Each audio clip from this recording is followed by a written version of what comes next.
Syederalon 2 unit toko di Jalan Gampung Baru, Kecamatan Samalanga, Kabupaten Biren habis terbakar pada Selasa 2 September 2025 malam. Kebakaran yang terjadi sekitar pukul 21.40 waktu Indonesia bagian Barat itu menghanguskan toko kelontong dan toko servis elektronik. Tidak ada korban jiwa dalam peristiwa tersebut, namun pemilik usaha menanggung kerugian material yang cukup besar. Kobaran api juga turut merembet kedua bangunan di sekitarnya, yaitu sebuah rumah dan sebuah toko pangkas rambut. 5 unit mobil pemadam kebakaran dari BPBD Biren dikerahkan ke lokasi. Petugas dari Pos Pembantu Simpang Mamplam dan Pos Induk Kota Biren berhasil memadamkan api setelah berjuang selama 30 menit. Upaya pemadaman juga dibantu oleh masyarakat, TNI, dan Polri.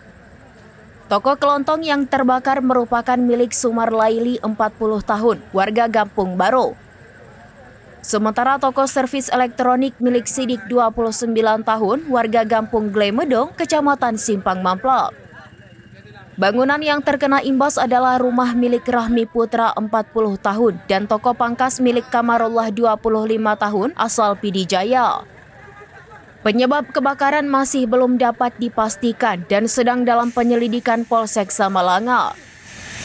Jadi musibah yang ini maka kami dari Labaran sangat mengharap tambahan 1 unit lagi kendaraan damkar yang besar untuk supaya dapat membantu apabila terjadi musibah yang serupa.